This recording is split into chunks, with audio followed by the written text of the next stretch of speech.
Oilada downtrend, mashinada downtrend, personal savings downtrend, tanash, logistika, hammasi downtrend. Постоянно eng yomon игрок ham biz dedi, eng iflosi ham biz. Bizni nakazat qilishga harakat qiladi, to есть yiqitishga harakat qiladi. $1 trillion pul olib ketdilar. Powell qo'l urmasdan turib 10 yillikni protsentini tushirishni uddaladi Trump.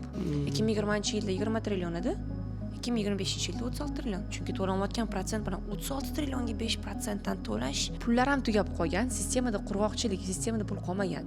9dan 2ga kelgan inflyatsiya bekordan bekorga kelgani yo'q-ku. 3.5 dan 4.2 ga kelyapti. Ishsizlik tezlashib ketadi bundan keyin hamma narsada. Voy 8.000 bo'lib ketdi pulim deydi. Media doim yolg'on gapiradi. Sal ichkaridan informatsiya, qog'ozga o'rab gapirishga harakat qilaman. Assalomu alaykum, qadrli HBS hamjamiyati kuzatib boruvchilari. Mana bugun xudo xolisa bu navbatdagi podkastimizni boshlayapmiz. Bugun bizning mehmonimiz HBS jamoasining a'zolaridan biri. Oxirgi paytlarda juda ham to'g'ri prognozlari bilan ko'pchilikni kuzatishiga sabab bo'layotgan o'sha tahlilchilar, treyderlardan bittasi bu Madina Kamilova bo'ladilar. Assalomu alaykum. Assalomu alaykum. Assalomu alaykum. Yaxshi keldingizmi, tuzimsiz? Rahmat, yaxshi keldingiz. Bu safarga kelishingiz ko'proq vaqtgaligini bilib qoldik. Ya'ni taxminan 25-maygacha shu yerda ekansiz, o'quvchilaringiz bilan birgalikda. Shu munosabat bilan biz ikkinchi podkastimizni esingizda bo'lsa, birinchi podkast o'tkazgan edik. 1 yil bo'ldim birinchisiga. 1 yilcha bo'ldi. 1 yildan sal oshdi. Oshdi. Hali Bitcoinlar hali unaqa oltxonali sonlarni ko'rmagan edi. 40 ming adashmasam shu 50 ming atrofida yurgan edi. Mana 100 mingdan ham oshdi. Bitcoin 2 barobar bo'ldi-da. To'g'ri, qaysidir altcoinlar bizning hali kutuvlarimiz kelmagan bo'lishi mumkin, bizning hali xafa qilgan bo'lishi mumkin, lekin baribir Bitcoin o'zini trayektoriyasi bo'ylab yuribdi. Yaxshi holat o'zi umumiy kripto bozori uchun bu. Lekin biz o'sha sizni ko'p chiqishlaringiz, videolaringiz, darslaringiz bilan shuni ko'proq o'rgandikki, baribir bozorni asosiy harakatlantiradigan makroiqtisodiy ko'rsatkichlar. Men o'ylayman, mana shu qattiq tariflardan keyin odamlar ko'proq texnik fundamental tahlil emas, ko'proq makroni ham o'rganishga men o'zim hamda, misol uchun siz bilan shu ana qilganimizdan keyin men ham ko'proq makroga qiziqib ketdim. Endi hali siz darajangizga hali chiqmadik-ku, lekin sekin-astalik bilan o'rganyapmiz, lekin makroiqtisodiy rostdan ham kripto, forex nima bozor bo'lishidan qat'iy nazar juda kuchli metrikalardan bittasi ekan. O'shaning uchun keling shu haqida boshlaymiz birinchi. Makroiqtisodiy deganda hozir ko'pchilik ko'p xafa ham bo'lyapti, xafa bo'lgan, ko'pchilikni razocharovat qilgan deydi. Tariflar haqida fikringiz nima bo'ldi o'zi? Bozor bu narsani kutganmidingiz ham va hokazo? Kutilgandi. Menimcha anaqa Xitoyni qaysi lavozimda ishlaydi u ayol bilmadim. Davosdagi intervyularni kuzatasizlarmi yo'qmi? Hammasini ko'rib chiqdim. Powellning intervyusi, JP Morganni, keyin o'sha ayolning intervyusi bor. Davosda yig'ilish bo'ladi-yu. O'shanda hali prezidentlikka kelmagandi Trump. Va so'rashdi, kelsa yana tarif bilan o'yin qilishi mumkin, oshirishi mumkin. Buni signalni beryapti. Chunki birinchi marta yashalmayapti. 2016-yil kelganda ham bo'lgan bu voqea, 2017-18-yilda ham ko'rilgan. Va o'sha ayolning reaksiyasi menga xavotirni yo'qotdi. Shunaqa chiroyli tariflar bergan, anaqa deganda, bu birinchi marta yashalmayapti-ku dedi. Farqi yo'q dedi. Trump keladimi, Obama keladimi, постоянно bizga napadать qilishgan dedi. Постоянно eng yomon игрок ham biz dedi, eng iflosi ham biz. Har kim kelsa dedi bizni nakazat qilishga harakat qiladi, to есть yiqitishga harakat qiladi. Biz buni qarshisida shunaqa immunitet bizda уже paydo bo'lishi boshlagan, har qanaqasiga страховка olishni boshlaganmiz. Shuning uchun не переживайте dedi. Panelmi dedi, sonar panellar bo'ladi-ku elektrga.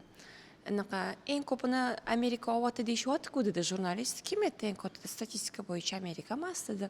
Davno verifikatsiya qilib bo'lgan Xitoy. To есть boshqa joylardan уже klientlar bor. Xitoy eski Xitoy emas. Faqatgina bir davlatning qo'liga qarab qolgan deb juda ham to'g'ri gap gapirdi aslida. Chunki mana hozir tarif 142% oshirish kerak deyapti Trump. Uni unaqa bo'lmasligini o'zi ham прекрасно biladi-da. 142% tarifni Xitoy to'lamaydi. To'g'rimi? Kim to'laydi? Xalq to'laydi. Amerika xalqi to'laydi. U tovarni import qilayotgan odam to'laydi. Shuning uchun uni anaqa o'xshamasligi aniq edi. Bu po planu 142% o'zi yo'q edi xayolda. Planda u narsa yo'q edi, faqat uning orqasida endi boshqa sabablar bor, kelishuv. Tramp haqida juda ham ko'p dokumentalniy kinolar ko'rdim prezidentlikka o'tirishdan oldin. juda ham ko'p, ayniqsa samolyotga chiqishdan oldin skachat qilib oldim hammasini. U bilan birga ishlagan odamlardan u haqida fikrlarni ko'rdim. U mana shunaqa nima desam ekan, dilerda sal ozgina diplomatичный yo'llar bilan emas, mana shunaqa pasana grubit qilib, tahdid qilib, o'sha qilib, o'tkazishga harakat qiladigan bir odam, biznesmenda o'zi. Потом u bilan birga ishlagan Trump Tower'ni qurishda постоянно yonida bo'lgan bir ayol ta'riflaganda, shunaqa ajoyib marketolog emas aslida, bir buyumni sotish kerak bo'lsa sota oladi deyapti-da. Chunki Trump Tower kачествоsi yaxshi emas-da uni qurilganini. Va shu ayol aytibdi, yaxshi emas deyapti. Parketlarimiz, devonlarimiz ingichka deyapti. Ahamiyat bersangiz deyapti.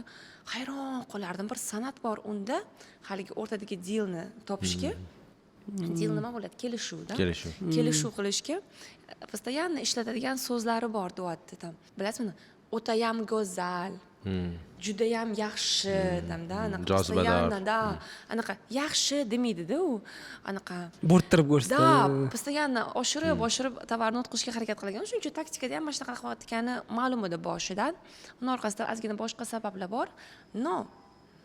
Men aytdim-da, logичный bir narsa. Xitoydan kirib kelayotgan tovarga 142% qo'ymoqchi endi. To'g'rimi? 145%, mana necha bo'lsa ham.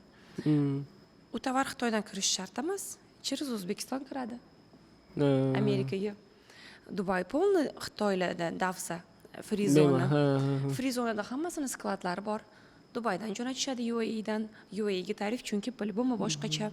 Mana yaqinda bitta naqada exhibition bo'lyapti.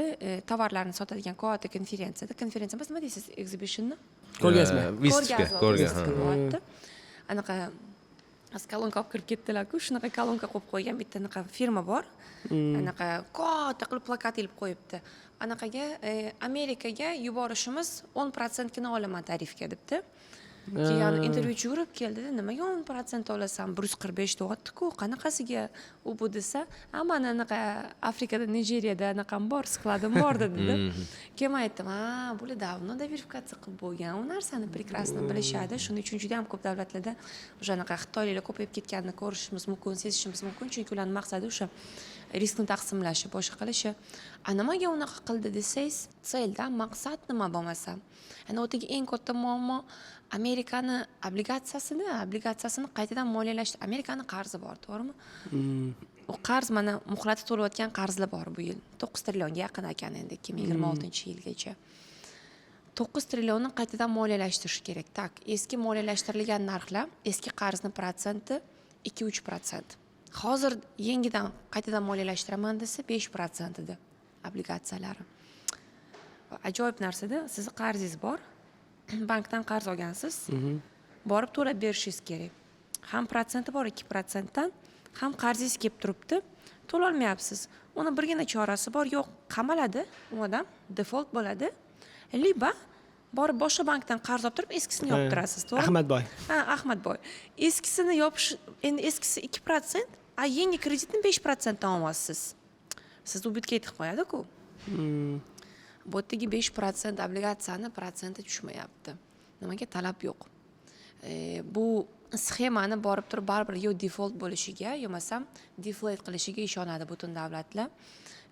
Amerikani endi eng katta xaridori Xitoy bo'lganda obligatsiya borasida ham. Keyin Yaponiya, undan keyin Luksemburg, Yevropa, a potom уже boshqa davlatlar. Eng kattasi endi Fedni o'zi aslida. Hech kim olmayapti buni, o'sha ko'z nuri bo'lgan obligatsiyasini. Bozorda ham hech kim olmayapti, mелкий игрок ham olmayapti. Nimaga? Chunki S&P 500 нормальный доход beryapti. Anaqa tilla 100%, kripto вообще 100%. Bozorda до такой степени noaniqlik, tsunami yaratish kerakki, hamma borib turib, voy, tinchgina o'sha obligatsiyasiga 5% ga qo'yib tura qolay, Amerika bor, xasta bo'lsa ham, da. Deyishini xohlashdi. Bu bir proba edi aslida.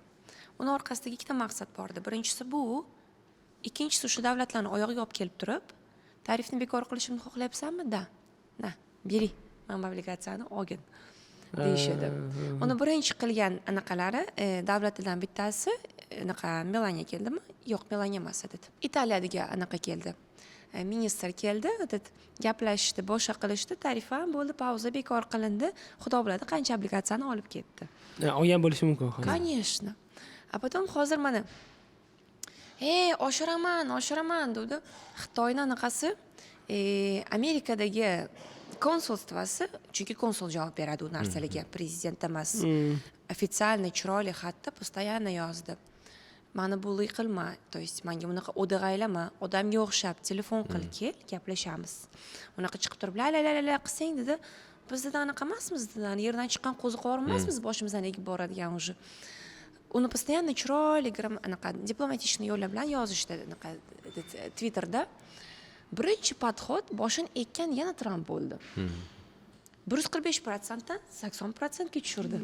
Tarifni, to'g'rimi? Birinchi podxod keldi. Ana undan keyin ulardan telefon keldi, o'rtasini kelishga harakat qilishyapti. Saudiya bilan orasi yaxshi emas edi. Petrodollar davno tugadi, uni обновить qilish kerak. Обновить qilish uchun King Salmanning birgina sharti bor edi. Palestinani state qilib tan olish kerak edi. Og'ziga bo'lsa ham bir og'iz gapirish kerak edi. Palestina state da bir davlat deb tan olish kerak. Shu vaqtgacha hech qachon tan olmayapti edi. Ahamiyat bergan bo'lsangiz 2 hafta oldin nima dedi? Palestina state bir davlat. Men aytdim, quyosh qayerdan chiqdi? Tinchlikmi deysiz-ku? Izrail bizning anaqamiz emas, yaqin do'stimiz emas. Da tak себе, но Palestina state dedi. Kim ko'ndirdi deb qoldik. Keyin sразу 2 kundan keyin Saudiyaga o'zi vizit qildi, boshqa qildi. $1 trillion pul olib ketdilar. Saudiyadan 700 milliard, UAEdan $1 trillion olib ketdilar. U pul undan berilmaydi. Bondlarga investitsiya qilishadi. Конечно, kompaniyalarga ham investitsiya qilinadi, но uni bir qismi obligatsiyalar. Shuning uchun botiga bo'layotgan hamma tsunamini asl orqasidagi sabab o'sha qarzni qaytadan moliyalashtirish kerak. Bu mashina yurmayapti, to'xtab qolgan, tiqilib qolgan, qaytadan moliyalashtirish uchun uni ozgina talab qo'shish kerak, 2% tushish kerak. Yokida bozorni kutayotgan narsasi eng katta xaridor o'z постоянно Powell. Fedni o'zi 5 trillion, 10 trillion oladi bemalol. Biz aytdik o'zi. Anaqa deymiz, uzun yil deyiladi-da. Uzun deganimiz 10 yillik obligatsiyani. Uzunni kontroli, qamchisi Fedning qo'lida baribir deymizda. Birinchi marta Powell qo'l urmasdan turib 10 yillikni protsentini tushirishni uddaladi Tramp tarif sababli. 4,5dan qisqa muddatga tushdi. 4,1dan 3,5dan 3,5 ga ko'tarildi. Menimcha yana ko'tarildi. Uni 4,1dan 3,5 ga olib kelish uchun necha trillion dollar pul kerak? Butun bozor jinni bo'lib qoldi.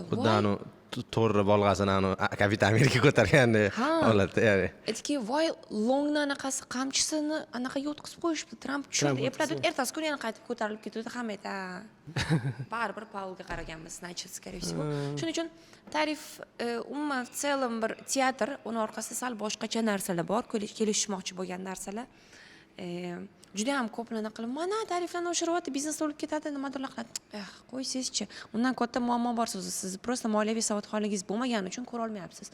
Undan katta tsunami bor, u yerda qilib qolgan u qarz. Yana pechat qilish kerak, yana qarz olish kerak, yana qarz berish kerak. U tarif nima? Bugun borib Tramp 4 yildan keyin yo'q. Qaysi zavod hozir uni Xitoydan ko'chib keladi Amerikaga Tramp gapiga ishonib? Amerikada производство bo'larmish. Kim ishlaydi u yerda? Amerika davno ishlab chiqarish servisidan xizmat servisiga o'tib ketgan. Amerika texnologiyani lideri, boshqa narsalarning lideri.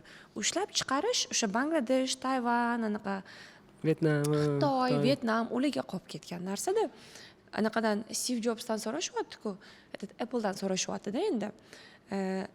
Apple'ni anaqasini produktini anaqadan chiqarasanmi? Indiya yaxshi variant-ku. 1,5 milliard anaqasi bor, yaxshi variant-ku dedi. Xitoydagi skill, ya'ni qo'l mahorati hech kimda yo'q deyapti. Tilini tushunmasligi mumkin deyapti. No. Mamana desam tushunadi deyapti odam, tushundingizmi? Все bo'ldi. Uni hech kim yenga olmaydi, chunki robotlashib ketishganda 50 yildan beri. Shuning uchun hozir endi Tramp gapiga ishonib, nimamosh kimdirlar zavodini ko'chirib kelarmish Amerikaga. Maqsading shu bo'lsa nimaga arzon ishchini deportatsiya qilding? Meksikaga, to'g'rimi? Qilib yotuvdi arzon ishchi immigrant. Nimaga ularni tozalading? Kim borib ishlaydi o'tda endi? Wall Street bolalari borib turib krossovka tikadimi, to'g'rimi? Ya'ni qiladigan ishlari teskari bo'lib qoldi. Конечно, mantiqqa sig'maydigan narsalar. Mana hozir Tramp kelganda nima qildi? Baydenni imzolagan juda ham ko'p qarorlari bor edi. Va cho'ta imzoing 1 yil oldingi imzoga o'xshamayapti-yu, o'zing qo'ymagansan menimcha deb turib haligi qarorni yirtishni boshlashdi. Ertaga Trampga ishonib kelgan odam ham o'zbeklarda birga harom bo'ladi. Shuning uchun kimdir zavodini ko'tarib kelsa, keyingi prezident nima deyishini Xudo biladi. Shuncha ham aytayotdi, bugun borsan 4 yildan keyin yo'qsan, qo'ygin deyapti. Orqasida boshqa sabab bor edi. Mana shu joyda qarang, hozir xo'p, Amerikaning qarzi 36 trillionga yaqin. Eshitishim bo'yicha bu yil 2025-yil yanvar boshida qarz olish patologiyaga yetib kelibdi. Debt ceiling, ya'ni postdan o'zgartirib qo'yishadi. O'zgartirib, hali shu narsa bo'lmabdi, kongressda kelishilmabdi. Iyunda kelishiladi u narsa doim. Endi qarang, xo'p, Amerikani qarzi juda ham katta-da, masalan, 36 trillion. Amerikaga qanchalik shu narsa qiziq bo'lishi mumkin? U 5% dan olyapti yoki 2% dan olyapti. Mana foizda obligatsiyalarni foizini, misol uchun, hozir baland olamiz, to'g'rimi? 4%. Lekin o'zi shundoq ham moliyalashtirish uchun baland. O'zi shundoq ham hozir uni qarzi ko'p-da. Misol uchun, agar hozir 4% dan agar bo'ldi deb qayta moliyalashtiradigan bo'lsa, to'g'ri, qarzni tezlashib ketadi, lekin baribir katta, juda ham katta summa-da. Amerikaga qanchalik bu narsa anaqa bo'lishi mumkin? Qiziq bo'lishi mumkin, ha. Ya'ni foiz stavkasini past bo'lishida, hozir 2% dan oldinmi, misol uchun 5% dan oldinmi-da? Baribir, tushundim gapingizni. Qarzini baribir to'laydimi, to'lamaydi, muammo ketaveradi, o'zi pul peshat qilaveradi-yu. Хотя бы endi jon berayotgan bir narsa bor, o'shani sal uzoqroqqa olib borish maqsadda. Agar hozir uni 5% dan moliyalashtirib qo'ysa, demakki biz 2030-yil kelganda Amerikaning qarzini 60 trillion deb muhokama qilayotgan bo'lamizda. Shunaqa. 2020-yilda 20 trillion edi, 2025-yilda 36 trillion. Ya'ni qarz o'sishi ham tezlashyapti. Tezlashib ketyapti, prosent baland, chunki to'lanayotgan prosent bilan 36 trillionga 5% dan to'lash bugun 1 trillion to'layotgan ekan. Mana 36 ga. Faraz qiling, shunda 1 trilliondan anaqa 1 trillion to'layotgani 20 trillonni endi orasida 36 trillion 50 trillionga kelganda u sumashadchi bir raqam bo'lib ketadi-da. Shuning uchun iloji boricha cho'zib turish maqsadida hatto uzoqroqqa boraylik. Uzoqqa borish ham endi amri maholku, uzoqroqqa boraylik maqsadida qilinyapti. Prosentni tushirish. Endi u yerda protsentni stavkani tushirishini nima qizig'i borami degandek so'rayapsiz. Ha. Ya'ni hozir to'g'ri 60 trillion bo'lar, icho misol uchun-da. 60 trillion, 100 trillion bo'lar, nima anaqa. Prosta to'g'ri, boshqa davlatlarni ozgina boyitadi bu narsa. Ya'ni ko'proq foiz oladi. Ya'ni Amerika bergan puliga yarasha.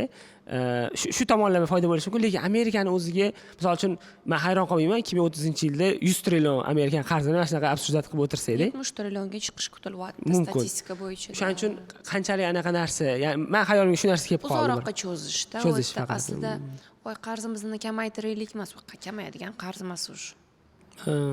Ikkinchi jahon urushida 2020-yilgacha 20 trillion bo'ldi qarz. 5 yilda 16 trillion sakragan. Deyarli shuncha. Ha, to'lanadigan pullar emas, to'lash maqsadi ham yo'qda.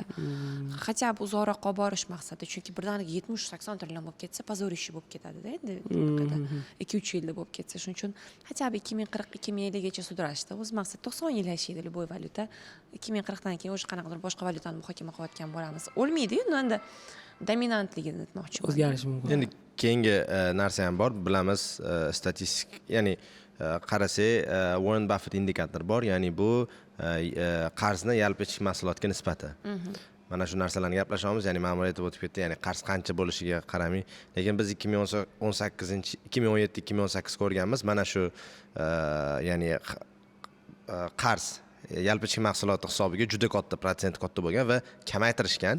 2000 taxminan 20-yilgacha bu narsa ma'lum bir darajada tushgan. Va mana shu oxirgi 2020-yildan keyin bu yana bu ko'rsatkich ya'ni ko'payib boryapti. Ya'ni buni asosiy sababi o'sha yalpi ichki mahsulotni, demak, qarzdek bir o'sishni narx emasligi.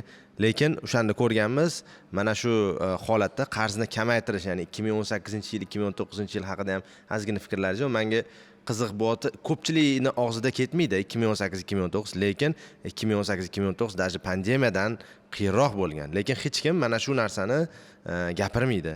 Bundoq qaraydigan bo'lsak, stok marketda ham boshqa anaqalarda ham 2020-yilga olib kelgan bull marketni sababi ham men uchun tuyuladi 2018-2019 juda qiyin bo'lgan iqtisodiy tarafdan ham. Pishib qolgan edi o'zi, keyin Covid ijod qilinib, bitta Covid bahonada resetlanib, hamma narsani aslida eng katta problema 2020 emas, pishib kelayotgan 17lardan boshlasak, 17lardan boshlab turib, 18, 19 yomon edi.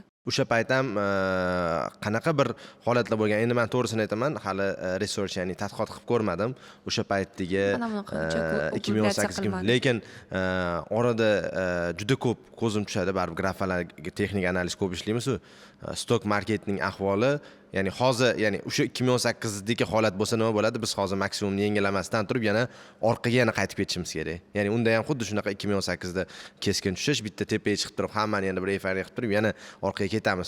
Cho'ta hayni yengillashga kuchimiz yo'q degandek, hammani orqaga olib ketib qolgan holat bor-da. Keling endi mana shu haqida ham gaplashsak. Ya'ni biz maksimumni yengila olamizmi yo 2018 yana qaytarilib, biz yana orqaga ketib qolish. Ya'ni bitta reset baribir bizani kutib turibdimi? Конечно, reset kutib turibdi. Tarifga pauza berildi. Hali ildizidan hech narsa hal bo'lmadi yokida qaytadan moliyalashtirish problemasida nima qilishmoqchi, 5 dan qilishadimi, tushirishadimi? Hozirgi turgan vaziyatimiz 18-19. 18-19 bilan bir xil yokida 2007-yillar bilan bir xil, da? 2000da ham xuddi shunaqa bo'lgan, ya'ni tez tushib yana tepaga hayni maksimum yengillashga 3-4 yillab ketgan. Da, hamma hozir anaqa chiqib endi u ekonomikamiz strong, mana uncha pul olib kelyapman, u bu degani bilan u mashina tiqilib qolganda. O'tdagi eng katta problemalardan bittasi ham o'sha anaqa nima edi? Ekonomika slowdownga davno o'tib bo'lgan, hamma davlatda o'tib bo'lgan, to'g'rimi? Xitoydan tortib hammada уже downtrendga o'tgan. Biz sekinlashish deymizda. Uni ustiga o'lgan ustiga tepgan qilib, endi Amerikani eng katta anaqasi qilyapgan puli ham arzon kreditni evaziga qurilgan bizneslar, startaplar, boshqalar gullatib yashnatib yurgan edi. Hozir kredit ham qimmat. 5%, 4%dan kim oladi kredit o'tda qilish uchun? Shuning uchun pullar ham tugab qolgan, sistemada qurg'oqchilik, sistemada pul qolmagan. Buni Fedni balansiga ham ochsiz 9 trilliondan 6 trillionga keldi. RRPni ochsiz 2 trilliondan вообще milliardda, 100 milliardda yuribmiz. Banklar prosatkada o'tiribdi, sotayotsa sotilmaydi, qo'lidagi obligatsiyani, Covid obligatsiyasini olib qo'yishgan 2%dan. Olib chiqib sotaman desa ko'chatda tur o'zi. Kim oladi uni 2%lik obligatsiyasini? Uni 30% esa obligatsiyadan iborat bo'lishga majbur. Hamma narsa tiqilib qoldi. Bunga yana pul kerak-da. No, pulni pechat qilish uchun, protsentni stavkani tushirish uchun постоянно qandaydir o'shani recessionni tan olish kerak, to'g'rimi? 2020da endi Covid bahona tan olishdi recession. Bo'lmasa shundoq ham yetilib kelyotdi Covidsiz. Hammasini rasvosi chiqib yotdi. Yana o'sha inversionlar bo'lyotdi, hamma narsa. Yana bondlarni hech kim olmayapti-da. Yana pul bosilmayotganidan ancha yildan beri. No, ishsizlik oshmayapti recessionni tan olish uchun. Mana qarang, ikkita GDPni negativ chiqishi va ishsizlikni balandligi recession. Shunaqa. To'g'ri? Ikkita kvartal, ikkita chorakda. Biz 2022-yilda buni yashadik. Ikkita kvartal negativ keldi. Salbiy. No, ishsizlik hali oshmagan edi. Recession deb tan olishi uchun. Texnik recession deyiladi, uni tan olmadi. 2019-yilda ham xuddi shunaqa narsa bo'ldi. Hamma narsa slowdown, hamma narsa downtrendga o'tgan. No, ishsizlik 3,5%. Baland emas. Uni balandlasak, pul bosishimiz oson bo'ladi. Sabab bo'ladi, ya'ni xalq uchun bahona bo'ladi. deydi-da. Siz uchun qildim, jon fido desa hamma kechiradi. Endi chirishchur patriot ekonomistlar ham bor-da. Sen pulni ko'p bosganing uchun qarzimiz menimcha deb uni постоянно давить qilishyapti. Давить qilganni Pavelni speechidan ko'rsangiz bo'ladi. Har gal chiqqanda отчитываться qiling, hisob berayotganini tushunasizda, chunki gaplarim bunaqa. Mana Covidda bosilgan pullar 9 ida ko'rdinglarmi? 6 ga olib keldim. Balansiga pulni kamaytirdim deb отчет beryapti. Nimaga? Chunki 9 ga chiqqani uchun uni rassa ayblashdi, ha. Shuning uchun ishsizlikni oshirish kerak edi Covidda. Hozirgi narsa organik oshyapti ishsizlik. Yaqinda bir podkast ko'rib qoldim. Recessionga olib kirmasdan bizni yumshoq qo'nish bo'lyapti, protsentni stavkada tushirishda degan bir makro iqtisodchi bo'lsa kerak, menimcha. Soft landing. Ha, soft landing bo'lishiga ishonyaptilar-da. Meni ishonishim rosa qiyin bo'lyapti, nimaga bor. 9 dan 2 ga kelgan inflyatsiya bekordan bekorga kelgani yo'q-ku. 3,5 dan 4,2 ga kelyapti, ishsizlik tezlashib ketadi bundan keyin hamma narsada. Shuning uchun recessiondamiz, aniq. Anaqa o'rtasidamiz. No, ularni tan olish uchun o'sha simbolik ikkita anaqa GDPni negativ kelish, bosh qilishi. maksimumni yangilash u oxirgi variant. Hozir o'ylashimiz kerak bo'lgan juda ham oxirgi narsa. O'sha yillarda ham shunaqa bo'lgandi. Hech narsa bo'lmaydi, hammasi o'tib ketadi. Ishsizlik pastku, boshqaku, boshqa faktorlar ham bor. O'sha bizlarni bir resetga olib kirib chiqadiganda 2020-yilda bozor resetlanishi uchun 12 kun vaqt ketgan. Shunaqa. 3-martdan 14-martgacha. Keyin 15-martdan keyin pul bosamanni eshitgandan keyin nafas olishni boshladi bozor. Vahima tez ketadi-yu, hamma narsa sekin keladi, vahima eng tez keladi bozorga deb. Shuning uchun hozir ham ko'rayotgan vaziyatimiz yana shunaqa. Hayni yengilaymizmi? Balki yengilaymiz. Oxirgi masala. Qayerdan tushamiz? Shudan tushamizmi? Hayni yengilab tushamizmi? Baribir tushamiz. Pastiga anaqamiz, zazorimiz juda ham katta, tushishimiz kerak bo'lgan narsa. Чересчур overvalued hamma narsa. Agar stock market arzon turganda edi, men tushunardim, aytardim. To'g'ri aytasiz, чересчур undervalued hamma narsa, to'g'rimi? Bo'lmasligi ham mumkin. Arzon-ku, qimmat, bozor ham qimmat. Apple'ni bundan 5 yil oldin qilgan dohodiga necha pul to'laganmiz stokiga, bugun o'sha dohodni qilyapti, necha pul to'layapmiz. PE ratio oshib ketadi deyshadi. Buffettning indikatori aslida. Hamma narsa ham o'z pikda turganimiz ma'lum, qatgacha yana borishini vaqt ko'rsatadi. Bu keyingi hafta bo'lishi mumkin, keyingi oy bo'lishi mumkin, ammo avgustning oxiriga bo'lishi mumkin, balki yilning oxirigacha sudraydi. Pishib yetilib qolganmiz, ammo hayni ham yengilamaydi. Bu menga 2021-yilni eslatadi. 2021-yilda noyabrda Plan B degan odam bor-ku, anaqada Twitterda. Plan B'ning anaqasi bor, ajoyib bir indikatori bor. U odam bizga 2021-yilni polni har bir oyini Bitcoinning narxi nechada yopilishini aytdi. Faraz qiling, prognozi bor. Yanvarda chiqqan prognoz aytdiki, yanvarda mana bu yopamiz.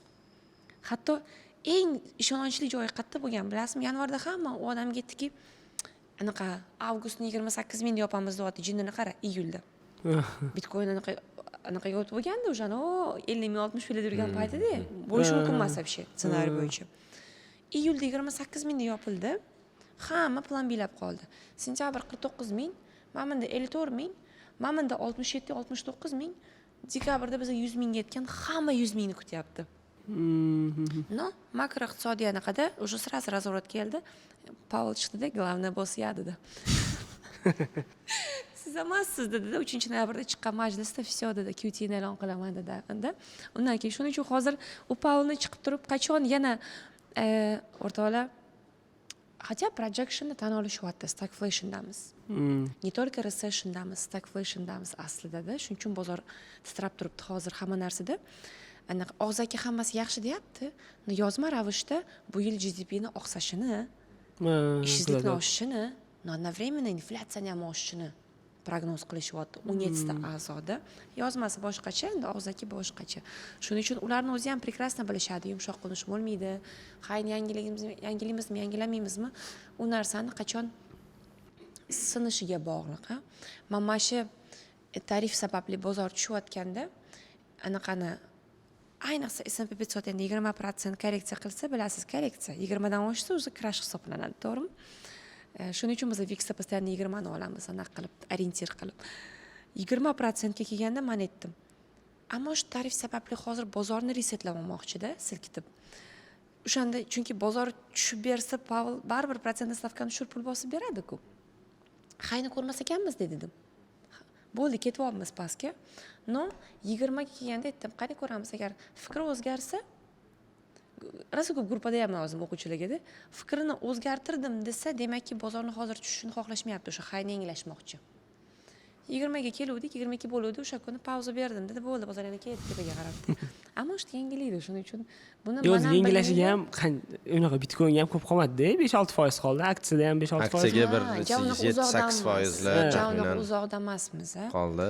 Blow off top deymiz-ku, biz shu blow off topni yasayapti. Yokida menga qaramasdan parabolически yuksalib, keyin ketib tushib kelishi. Yokida menga mana shu narsa tuyuladi, ya'ni biz hozir 2020-yilga bir tushishni ko'rib bo'ldik.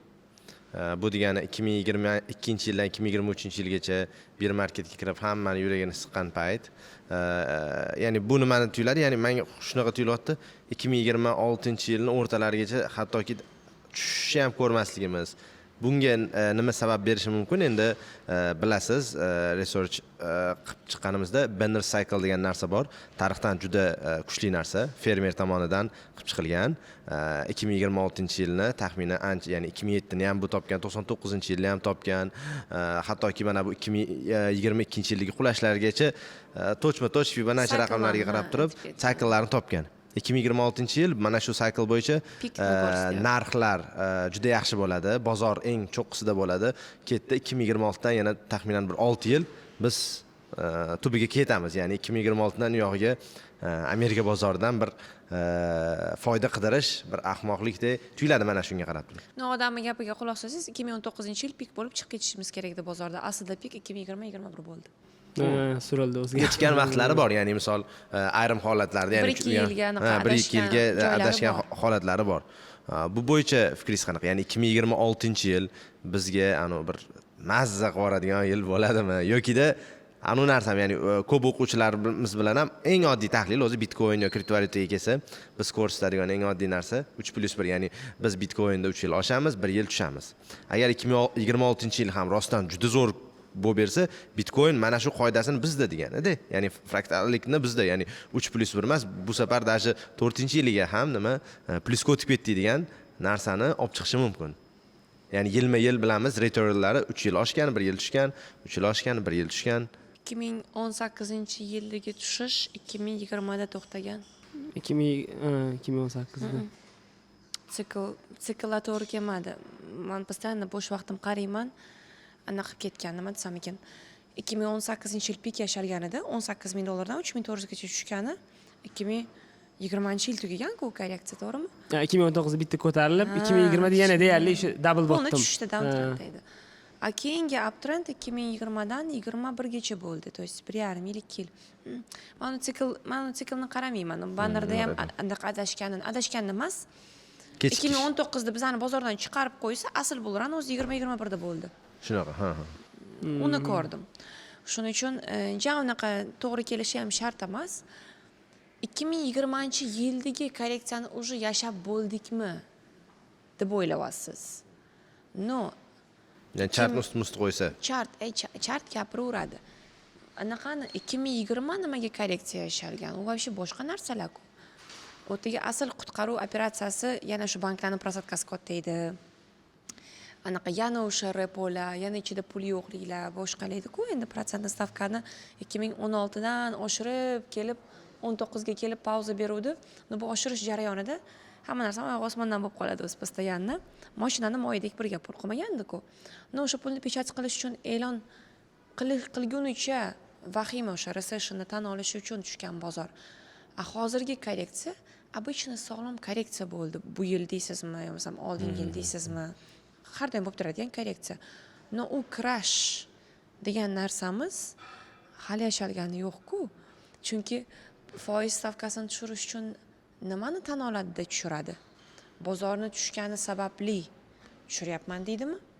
Ishsizlik oshib ketdi, to'g'ri aytasizlar deb tushiradimi? Yo trade warni deb turib qandaydir zarar keldi deydimi? Nimanidir tan olib tushirish kerak. Yoki просто financial crisis bo'lyapti. Ana shuni tan olgan kuni o'zi bozor keladi, anaqasiga resetlashga. Vaziyat 2007, 2008 shunda turibmizda. Protsentni stavkani 5,5 dan 2007-yilda tushgan oxirgi martda. Hozir agar protsentni stavkani tushirgan bo'lganida, ili tushirmasin-da, yangi yo'l anaqa sinovotda Amerikada faraz qilamiz. Bir marta ham 2000-yildan avval 0% bo'lmagan, o'zi tekin pul bo'lmagan. Oxirgi 25 yillikning anaqasi natijasi 0%. Deylik, fikri o'zgardi bu odamlarni. 0 e'lon qilmoqchi emas. Qurbing yetsa 2%dan % olginda, nima loyihang bo'lsa, startaping bo'lsa, mana mashinadan qurlaring. Balki shuni deydi. Ladni farqi yo'q. No, bozor nafasi olishi uchun QE e'lon qilinishi kerak-ku. Yo fiscal policy nalogni tushirsin, da? Nimadirlar yordam beraman desin. Liba monetary policyda QE e'lon qilish kerak. Aslida o'ta nol emas muammo. Chunki nima nolga bozor kredit olmaydi borib turib Powelldan. Hammaning puli bor, kiradigan pul ham bor bozorda, faqat o'sha Powell shu texnik chalishini QE e'lon qilishni kutyapti. Agar e'lon qilsa, конечно, boshlanib ketadi. QE e'lon qilishi uchun постоянно nimadir sababli mana 2000-yilda nima degani 2001-yilda Trade Centerni urgani uchun samolyot hamma panika boshlandi aholida.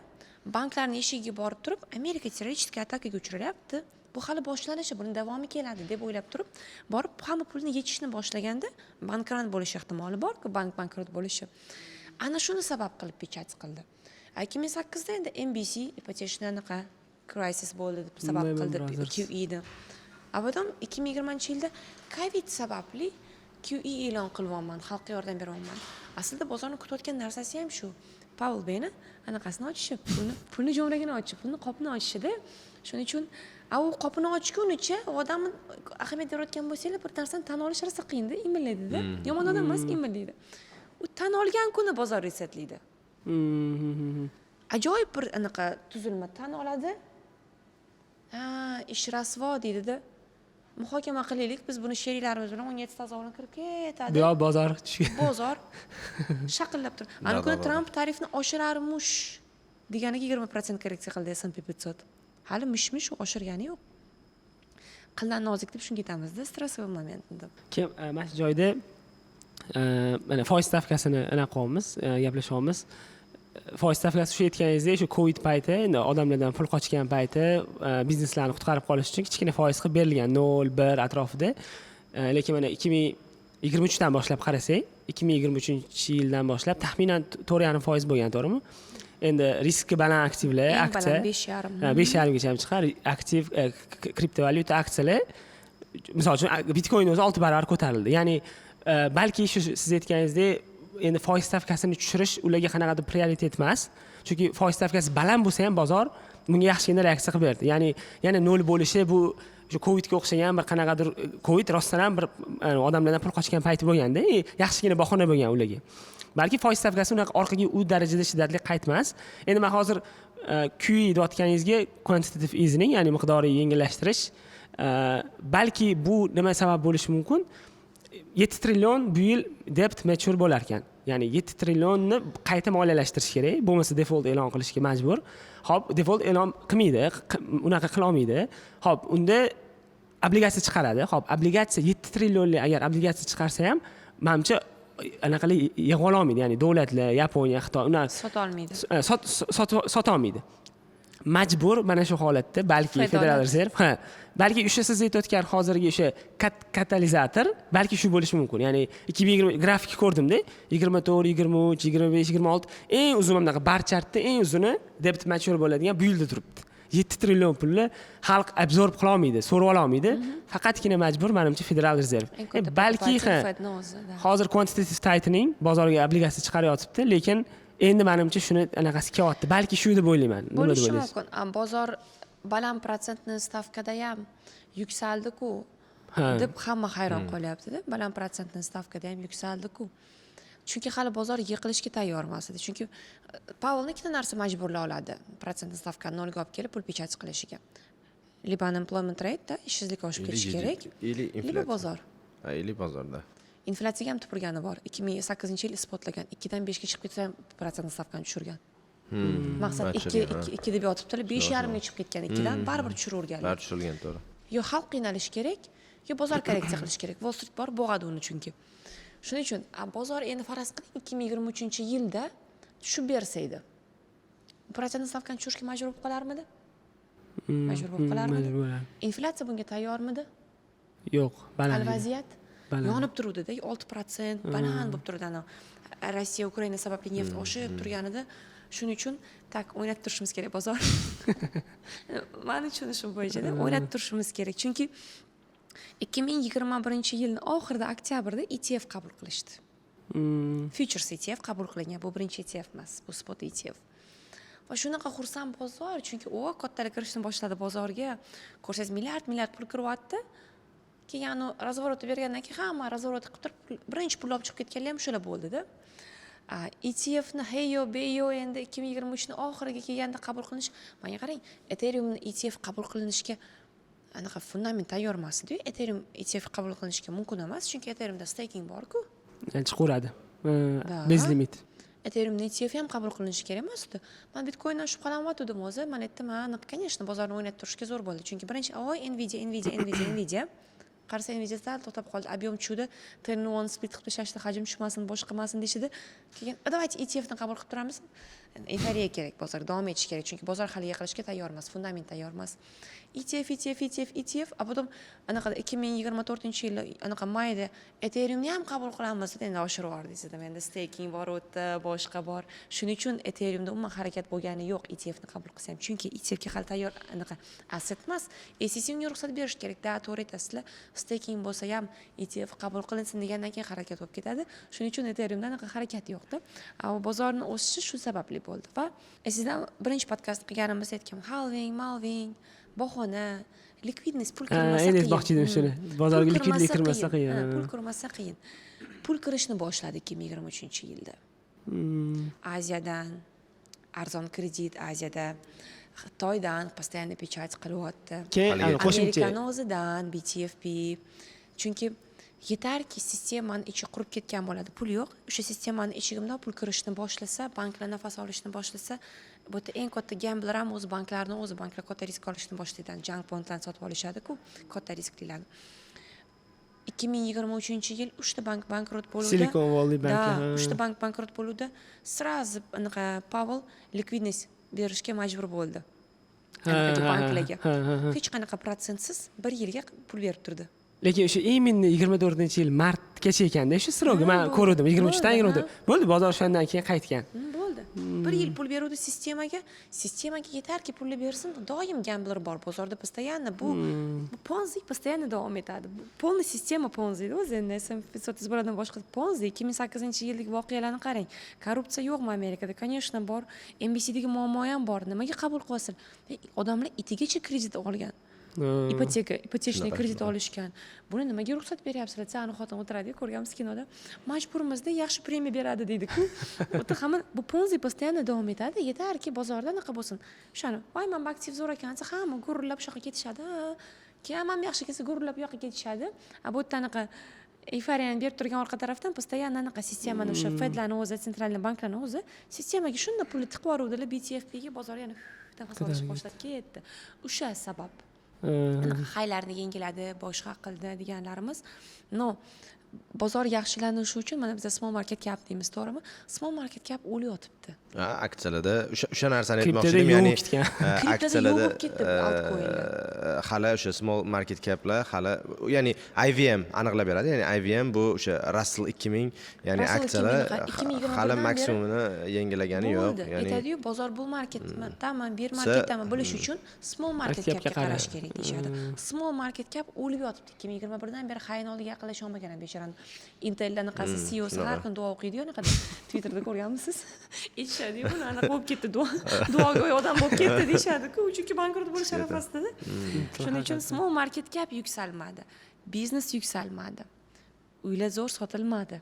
Uylarda downtrend, mashinada downtrend, personal savings downtrend, tanaj, logistika, hammasi downtrend. Faqat Bitcoin bilan Nvidia o'ynab yurishdi unaqa tepada demoqchiman-da. Shuning uchun biz buni bull market deya olamizmi? Конечно, нет. Chunki bull marketda jinni ham pul qiladi. Shunaqa. Moliyaviy savodxonligingiz bo'lishi shart emas. To'g'ri momentda to'g'ri joyga kirib qo'yasiz, bo'ldi. Mana shunaqa voqea bo'lgan 2021-yilda, 20-yilda anaqa yaqin bir dugonam, Yevropeka bir qiz Ispaniyadan hech narsani tushunmayman. Iltimos Dubai Mallda ko'rishaylik, shunda menga akkaunt ochib bergin. Sразу anaqa viza kartamdan pul tushiraman dedi. Men aytdim, "Hay, to'xta, korreksiya bo'lsin, boshqasini." Yo'q, hech narsa qilmaydi. Mana shu 3,5 ming yevroni anaqa yuvib ketsam hech narsa qilmaydi. O'tirdik, akkaunt ochdik, pulini tushirdik, viza kartadan boshqa qildik. Nima olaman? Tak, eniki sudakamu. Tak, men buni olaman dedi.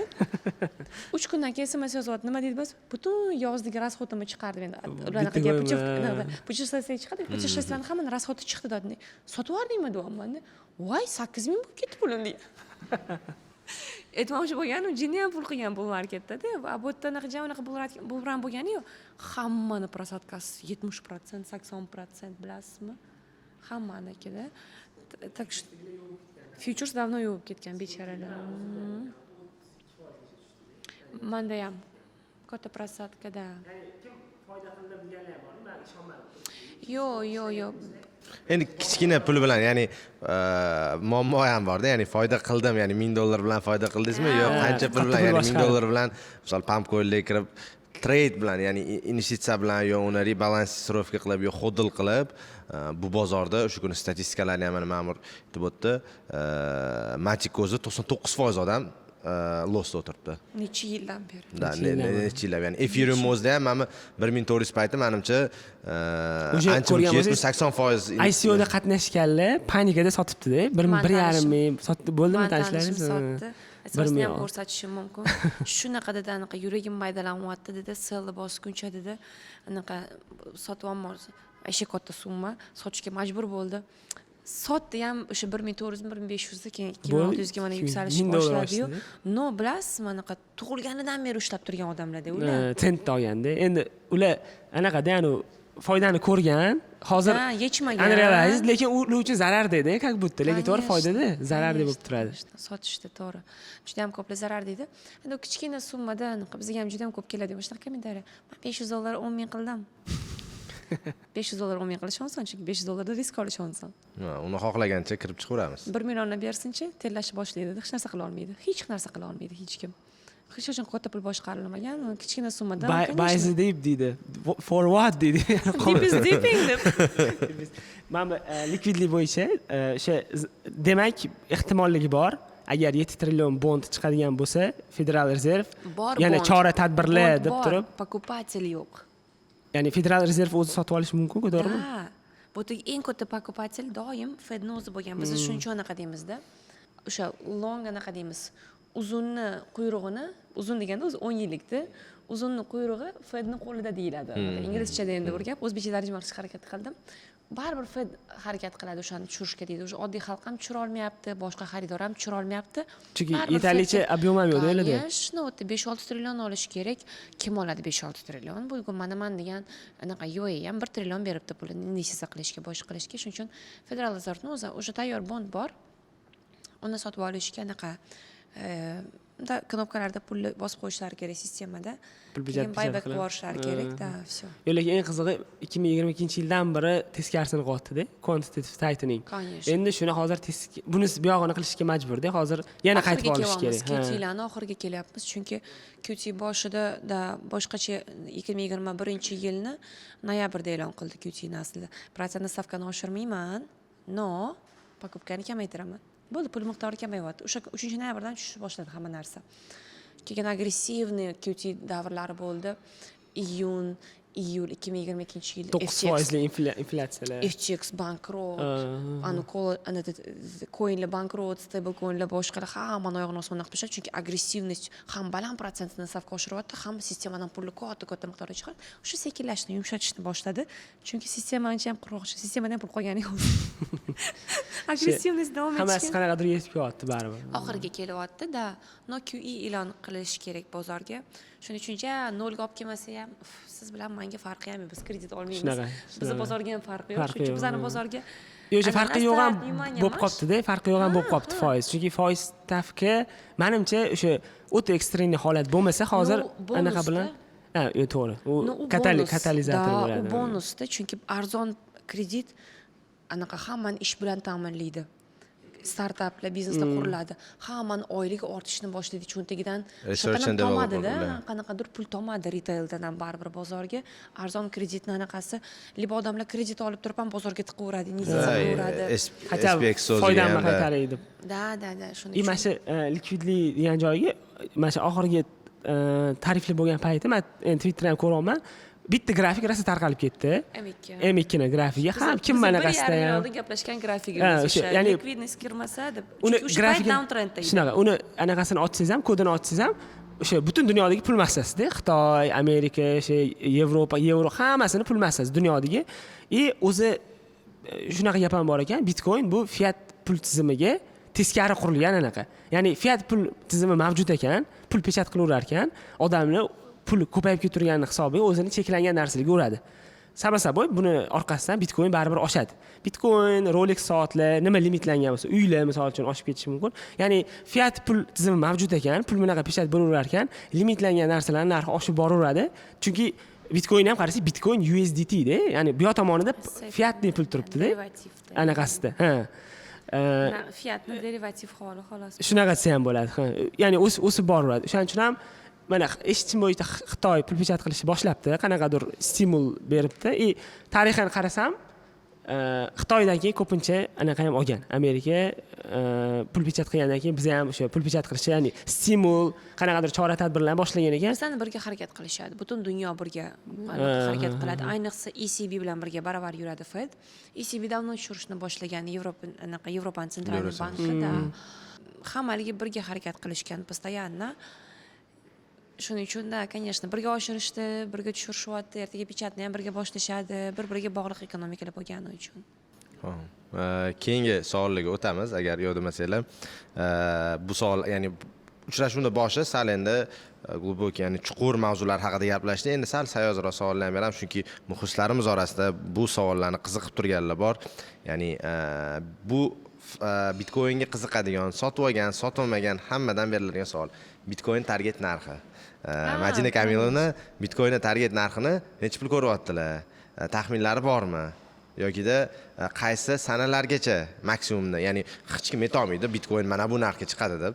Agar aytib qo'yadigan bo'lsak, plan B yana takror ham bo'lishi mumkin. Plan o'xshamasligi mumkin. 118-130 minglarni kechani biz qarab chiqdik, bosh qilib, o'shadan nazorat qilib turib kelgan bitta o'shani, как раз QE e'lon qilishdan avval reset qilsa, endi reset qilsa, oy qayergacha tushadi, yana bozor 65-70% quliydimi deb hamma o'shani kutyapti, o'sha Covid'dagi, 2008dagi. Menimcha, ha. No, yana bir marta endi bu galda sal anaqa bo'lib qoldi-da, institutional asset bo'lib qoldi-da, o'sha Fidelity bor, BlackRock bor, shuning uchun unaqa oldin yiqilib berardi. Hozir kamchilik qo'lda to'planib ham qo'yadi. Yiqilib bermasalar ham 50% korreksiya qilsalar yomon emas, chunki 10x qilgan aktivni 50% korreksiyasi juda ham anaqa sog'lom, yomon narsa emas. No, qayergacha korreksiya qiladi desangiz, qayerdan qulashimizga bog'liq, to'g'rimi? 40 ming narxlari yomon emas menimcha, anaqada crashda 38-40 ming narxlari. Chunki oxirgi marta 2022-yilda qulaganda 16 mingda juda ham 9 mingchalar ko'payib ketgan edi. 9 mingga keladi, gap bor, 9 ming keladi, gap bor desa, bizning bitta WhatsApp guruhimizda o'shanaqa chet ellik investorlar, traderlar hamma bor, aralashib bitta gruppa bor. Minerimiz bor, Amerikada minerlik qiladi, katta bitta kompaniyada. Dubay, hamma joyda bor endi miner. Taniqli bir miner. U dedi anaqaga 9 mingga kelsa dedi, sen 3 ming, 2 ming ham kutaveringlar dedi. Ha, chunki mining rasxodi shunaqa. Ham sotishga majbur bo'ladi. Nima ubыткада ishlayman dedi. Men sotib tashlayman dedi. Polniy pulimnikilarni hammasini sotishga majbur bo'laman dedi. Потом 1 ming, 2 ming ham kelaveradi. Endi halving bo'lganda mukofot kamaydi-ku, rasxod 2 ga ko'paydi.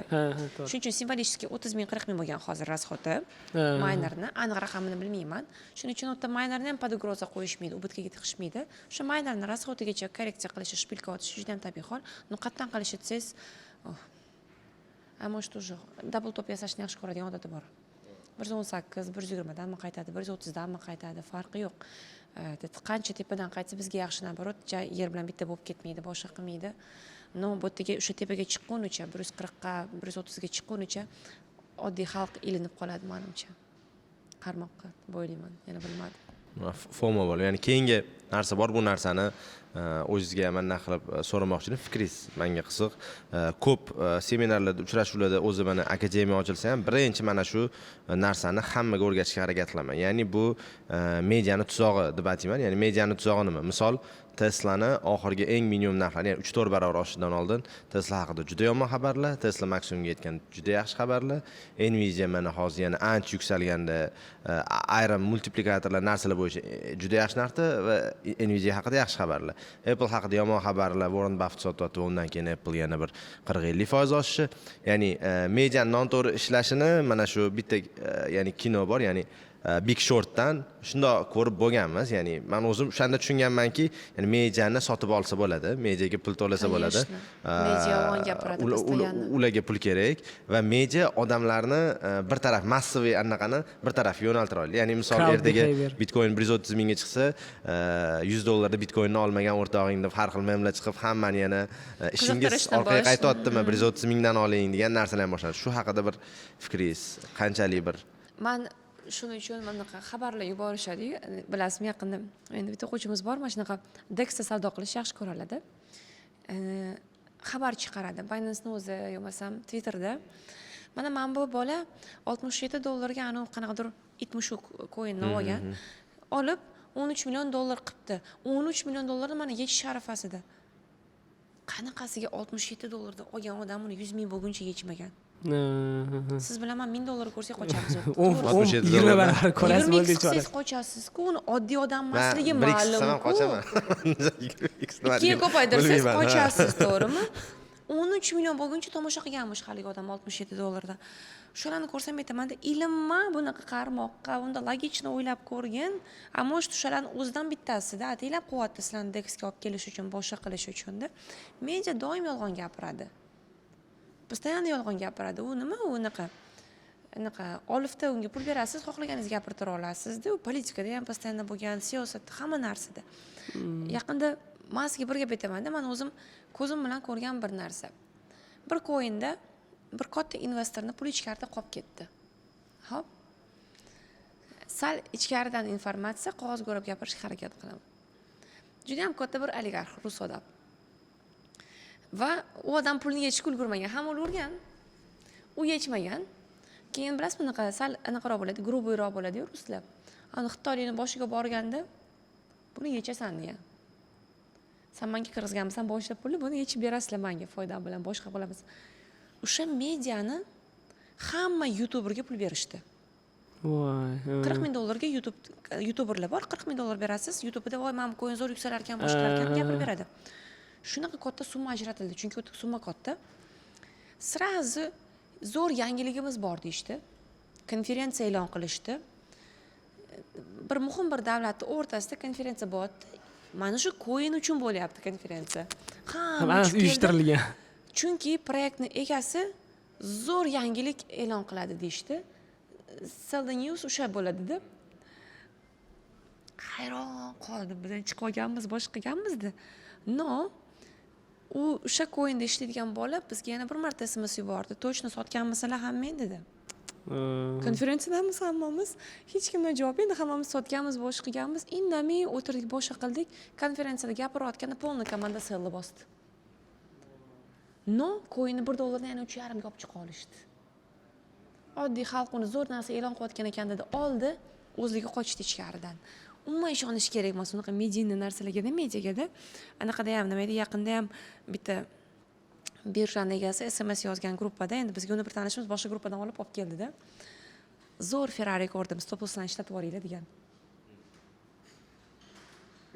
Nimalar bo'lmaydi demoqchiman. Ana biz jag ko'rgansalik anaqa emas, hamma sutdan chiqqan qoshiq emas-da. U yerda voy yaxshi ekan, boshqa ekan deysiz, hammani interesi pul baribir u yerda. Shuning uchun любой influencerni ham sotib olishadi, yomon narsani yaxshilash uchun, mediada yaxshi xabarlar chiqishni boshlaydi. Uchyapmiz, ketyapmiz. Siz bilan meni kuzatishim kerak bo'lgan narsa Fed, pul, makroiqtisodiy ko'rsatkichlar, halving, malving, alt season, hammasini yig'ishtirib musorga tashlash kerak bundan keyin. To'g'risida, mana alt season yo'q. Qayerda bo'lyapti alt season? 4-5 o'yinda bo'lyapti. Qolgani hammasi qo'layotibdi 2021-yilda minimum anaqa desizlar. Shu minimumda qolib ketishgan. Ularni hammasini yig'ishtirib tashlang-da. Bir og'iz bilan hammani titratib ketadigan odam yana Paul. 18 sentyabrda chiqib, men sizga keyingi yil protsentni stavkani mashincha tushirib berishga обещать qilaman. Nimaga? Chunki meni planim bo'yicha ketyapti hamma narsa. Inflyatsiya tushyapti 2 ga. Ishsizlik ham oshyapti, no yaxshi turibdi. Soft landing bor deb zo'r gapirdi. Bozor nimaga gapirish kerak edi? Chunki saylov bor edi. Zo'r yuksalib berdi. 18 dekabrda chiqdi-da, kechirasdi-da. Men o'ylaganchalik emas ekan hamma narsa dedi.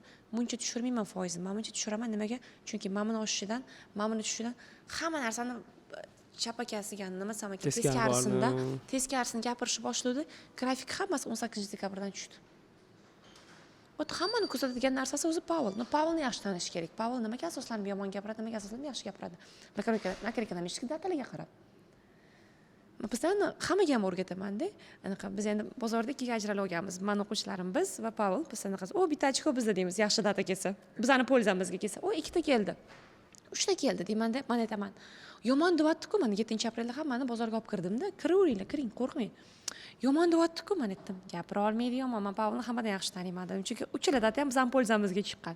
Lutchi o'shani kuzatish kerak deymanda man. Yo'masam, чисто texnik tahlilga asoslarini stopingni qo'yib bo'ldi. Ana perahay oldim, ana trendi buzni sotdim, boshqa qildim. Mana shuna qilib yuraverish kerak bo'ldi. U mediaga ishonsak, menimcha bizani постоянно bankrot qiladi, pulsiz qoldiradi. Menda har doim shu sell news men yaqinda o'zimda ham ko'rdimda, mana Bitcoin misol uchun 60 ming, 70 mingda yurgan paytida eslamadi hech kim, lekin Bitcoin 100 mingga chiqqanda O'zbekistonda bitta kanal bor, Telegram yulduzlari degan bir ko'rgan bo'lsangiz kerak. Faqat o'shani shov-shuvli, diqqat, shoshilinch xabar mana shunaqalarni jo'natsa, o'shanda ham chiqdi-da, Bitcoin 100 mingni yengiladi. Da ko'rib o'sha bo'ldi deysiz, bo'ldi. 100 mingni chiqdimi? Oddiy xalq sezishni boshlab chiqish kerak. Chiqish kerak o'sha. Ana Google Trendda ham Bitcoin, efir so'zlari imенно shunaqa paytda trendga chiqib ketadi. Ana maksimumga chiqadi. Bu o'sha haqiqat ishi. Fear and greed rostdan ham teskari, ya'ni greed bo'lib ketgan payti. Shu greedy bo'lib ketganda, oddiy xalq oqimi sekin oqib kelayotganda, chunki endi u ham mana katta kimlarga sotish kerak-da. Biz ham endi kimlarga sotishimiz kerak-ku uni, to'g'rimi? Kim oladi bizdan uni? O'sha melki oxirida ilinib qolgan odamlarga nima qilinadi, bozor topshirilib. Ya'ni keyin ular sotganda yana ulardan olib bir ajoyib bunaqa shafqatsiz bir bunaqa sistema. Dump money deyladimi? A что делать deysiz-ku, nima? Shunaqa qurilgan sistema. Oxirida kelish kerak emas shuning uchun. Bu narsalarni nimaga aytib o'tyapmiz? Hozir agar vaqt bo'lsa bu haqida ham gaplashib o'tamiz. Boya ya'ni ko'rsatuv oldin ham gaplashib o'tdik. Media va mana bu plyusni palon summadan palon summagacha chiqarib yuboraman degan holatlar ham juda ko'payyapti. Eng yomon tarafi bizda misol aldanayotgan odamlar bo'lyapti va aldanish ustiga, ya'ni odam bir marta kalta yeyishi mumkin, yana qayta ishonib sal boshqacha uslubni sal o'zgartirsa, yana yangi uslub, yana bir ya'ni yana ishonish, umidga ishonib qolyapmiz. Yuristlar yoki bo'lmasa yuristlar boydiga Rossiyadan telefon qo'ng'iroqlar $100 naqling, ya'ni hattoki shu juda ko'pchilik odamlarga kulgi sifatida aytaman, qanaqasiga sizni $100 Germaniyadagi katta fondda katta finansiy direktori telefon qilib sizni pulingizni ko'paytirib berib, u dedim u $100 kofe ham ichmasa kerak, Allah qilib. Yo'q, endi anaqa yoshligimizda ham ichgan, tekin pishloq qopqonda bo'ladi deb kim sizga harakat juda ham menda ham ko'p keladi, sizlarda ham kelsa kerak, menimcha. O'zim yaqin o'rtog'im ham yaqinda telefon qilyapti. Va menga Rossiyadan bitta rus tilida bir bola telefon qilyapti, Nozil Londonda yashar ekan. $900 $40 ming bo'lib ketdi. Yechaman desam, uni legalizatsiya qilish kerak. Yechish uchun deyapti. Shuning uchun men boraman-da, hozir yana 5 ming 10 ming berishim kerak ekan. O'shanda yechib olaman pulimni. To'xtang dedim, yo'q, bermang. Bo'ldi. Tushib qolibsiz mashinnikka. Voy, mana silkasini yuboryapti. Hamma narsani tashlab berishadi. Silkani yuboryapti-da, silkasiga kirsam, login parol bilan kirib ketyapman silkadan. Mendan parol ham so'ramayapti-da. Shotiga kirasiz, shotda 45 ming nimadirlar, anaqa nima edi? Hamma narsani o'ziga chizilgan, hammasi o'ynab turibdi, boshqa mana o'ynab turibdi, mana kecha tilla olib tilla sotganmiz deb yotibdi. Men aytdim, unaqa oson emas. Unaqa mashinnik, bermang, juda ham ko'plab berib ham qo'yishibdi. Juda ham ko'p voqealar eshitdim. 80 ming pulni yechish uchun $15 ming dollar berib qo'yishgan, boshqa qilishgan. Endi o'tdagi taktika doim bir xil. Telegramdan aloqaga chiqishadi, biz sizni pulingizni aylantirib beramiz. Mana sizga shot. Avvaliga $50, $100 tashlaysiz. Mana shuni 200-300 qilganimizdan keyin mana yechamiz. Yechib beraymi dedi. 50-100 ni yechish osonda. 50-100 nimda yechib beradi, kartasiga tushirsa, ha, tushirdi-ku dedi. Yechilar ekan deydi. Keyin kattaroq summa olib kirishni boshlaydi. Kattaroq summani yechish keyin yana kattaroq summa so'rayapti. Bu mashinchisimani eng mashhur yo'li edi endi oxirgi yilida.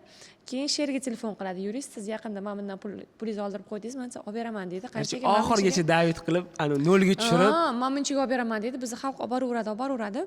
Xafa bo'lmang, bilmadim, bu bank xodimi buni ko'rayotgan bo'lsa, men bank xodimini qatga qarayotganiga hayronman. U pul qayerga chiqib ketyapti? Tekshirmasdan. Nimaga tekshirilmayapti? Anaqa bor, qanaqadir tranzaksiya bor. Непонятный tranzaksiya. SNGga chiqib ketyapti. Постоянно $10 ming pul, $2 ming.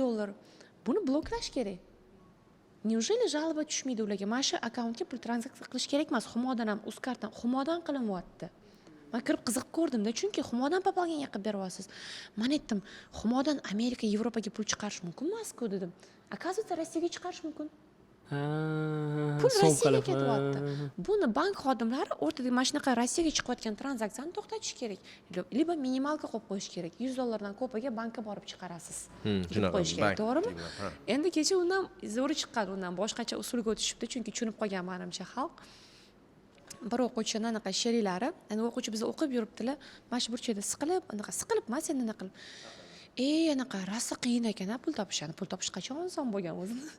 Rosa qiyin ekan, ha desam, mana bitta sherigim dedilar, tillada $500 $40,000 qildilar. Men shuning uchun tillada o'tmoqchiman, Majopa dedi. Keyin aytdim, razgonchi bo'lsa kerak deb o'yladim endi. Men nima anaqa mashinaga tushib qolganimni bilganim yo'q. Razgondir deb harakat qilib topgandir nimadan. Mingtadan bitta. Xafa bo'lmang, xavotir olmang dedim. Baribir tashlab chiqadi o'sha yoqqa bozorga. U bozor sal shunaqa bozor dedim. 500 dan 40 ming qilishadi, keyin azart ko'paygan sari hammasini tashlab chiqadi. Siz bilan menga urubashka dedim katta. U ko'ynak katta. Biz o'zimizga loyig'ini kiyaylik dedim, tillaga hali bor bizga. Men hali bor deyman. Unaqa kichkina summa ham boshqarmayman. Menga ham hali bor deb o'ylayman. O'ta tillagada chirishur katta bozor. Keyin o'ta zo'r ekanda, shortlar ekanda, boshqa ham qilar ekan, men aytdim, shortga tayyor instrumentlar bor bozorda, уже ETFlar bor. Men aytdim, bozorda normalniy trader chiqib olib, mana hozir men 50x plechoda shortlayman deydigan zamondan davno o'tib ketgan. O'tga yem bo'lishga kiradi ular plecho bilan olib. Siz xo'p deng, men chizib bergan yo'ldan ketasiz, boshqa qilasiz. Keyin ertasi kuni keldilar deb, kecha bo'layotgan voqea. O'sha sherigim dedilar, KuCoindan pul chiqarmoqchilar. Faqat KuCoin $15,000 pul so'rayotgan ekan chiqargan. KuCoin nimaga pul so'raydi $15,000? Mana necha marta pul chiqaramiz? Voy dedim, anaqa bo'lishi mumkin emas desam, yo'q, mana anaqa seminarnidir qilib turibmiz endi mana shu yerda. Nimadirlar zang etmasa to'xtatdimda, telefon qilib bering tanishingizga, chunki pul chiqarib qo'yadi. Pul tushirib qo'yibdilar viza kartaga 15 mingni. Voy, tayyor. Telefon qilib, "Ni в коем случае tushirmang" dedim. Birinchi o'chirtda menga KuCoinning rasmini yuboringchi dedim. Yuboryaptilar ichkaridan, targovlarni ko'rsatyaptilar, o'sha buy, sell, boshqa profillari turibdi, assets, boshqa. Menda ham KuCoin bor. Men KuCoin'ni ochib solishtirsam, menda umuman boshqa funds deb ko'rsatadi, trade ko'rsatadi. Yasalgan sayt. Ilova yasalgan, sayt yasalgan, ilova ham emas даже. Keyin aytdim, ustidan rasmga olib bering dedim, mana qanaqa sayt bo'lsa kerak desam, KuCoin'o. KuCoin'o. KuCoin'o.com deb qo'yganda. Uni KuCoin deb o'ylaganlar. Ilovasi yo'q, boshqasi yo'q. App Store'ga kirsiz, keyin aytdim, menga ishonmaydilar yana. App Store'ga kiring dedim, KuCoin'ni skachats qiling dedim, solishtiring, mana boshqa. Keyin skachats qilgandan keyin, ha, to'g'ri aytasiz, Majopa. Mayli, 2 mingga tushib qolibman, 15 mingdan zada qutqarib qoldim. Shunga yangi usuli chiqibdi. Chunki o'zimizdan yana bitta Rossiyada o'quvchilarimizdan, Majopa zo'r arbitraj qilyotgandim, nimagadir pulim o'rtada yo'qolib qoldi dedilar. Qayerdan qilyotdi desam, Maxdan Bigdetga Maxga XRP olib, XRP sotayotgandim dedilar. Kim arbitraj XRP'ga o'xshamaydi-yu. Stabil coin. Stabil coin narxi o'zgarmaydi-yu. Bir marta $1,800 ga 300 qildim daromad, keyin 400 qildim daromad deylik XRP arbitrajida. Men aytdim-da, anaqa, men shuncha pasdan aytaman, arbitraj, airdroplarda pul yo'q. Baribir aylanib o'rgilib kelasiz, spotda savdoga kiradi hamma, baribir burni ishqaladi, razgonchilik qiladi, bir balolar qiladi, forexga boradi, tillaga keladi, baribir qaytib keladi spotga. Xonavayron bo'lish kerak menimcha, aqllanish uchun-da ko'plarni. Keyin men aytdim, yuboringchi Bitgate'ingizni, Bitgate ham fake Bitgate. Kurslarni baland-baland qo'yib qo'yadi. Men ko'rdim, efir hozir 2500 bo'lsa, o'tda 2800 da. No, Max original tushundingiz, o'zlaringiz chiqaryaptilar pulni. O'tdan yana qaytargan. Keyin Max yozyaptilar, o'yladim, nima bo'ldi, meni pulim qani desa, aytgan adresingga jo'natdik deyaptilar. Aytgan adresimga tushmabdi-yu desa, mana tushgan, keyin tranzaksiyani ochganlar, rostdan tushgan. Оказывается, u bitga ketmas, u maqanadir kashfiyotga tushgan pulda. Mashinasidan yangi yo'li chiqib ketgan. Shuning uchun ham ogoh bo'lish kerak. Tekin pishloq qopqonda bor. Haqiqiy pul постоянно bozor o'zida bor. Savdo, mehnat, effort, bilim, usiz bo'lmasa kirmay qo'ying. Bo'lmasa kirmang, pulingizdan ajralib qolasiz, nima qilasiz? Haqiqatda. Hozir mana endi alt sezon yo'q, hali bo'lmadi. Unaqa aytilganda ba'zi bir coinlar kayfiyatiga qarab turib, fundamental, to'g'ri, Amerikaga bog'liq bo'lgan bo'lishi mumkin, adalarni ko'rdik. Bir ko'tarilib qolayotgan bo'lishi mumkin-da. Lekin bilamiz, bizda qanaqadir sanoatlar bor, industriyalar bor. Imенно shu sohadagilar, masalan, AI yaxshi ko'tarildi, buni renderlar haqida videolar olgan edik, yaxshigina o'sman bergan paytida yoki RWA bo'lishi mumkin. Hozir masalan uchun bozor best case ssenariyni o'ylaylik, masalan uchun Powell anaqa qildi, o'zi pul pechat qilishni boshlayapti. Endi to'g'ri, любой coin o'sib ketaveradi. Lekin baribir qaysidirlarda baribir potensial yuqoriroq bo'ladi, betasi kuchliroq bo'ladi baribir-da. Shunaqa proyektni otini individual so'ramayman, qaysi industriyalar haligacha trendda yoki yangi trend bo'lishi mumkin. Masalan, men AI agentlarni eshitdim bir o'rtada. Ko'tarilishlar bo'ldi, lekin yana tushib nolga qaytib ketib qoldi. Lekin shunaqa qanaqadir industriyalarni ayta olasizmi? Постоянно Ethereumni ishini yengillashtirishga kirgan o'zi ikkita sektor bor. Layer 1 bilan Layer 2.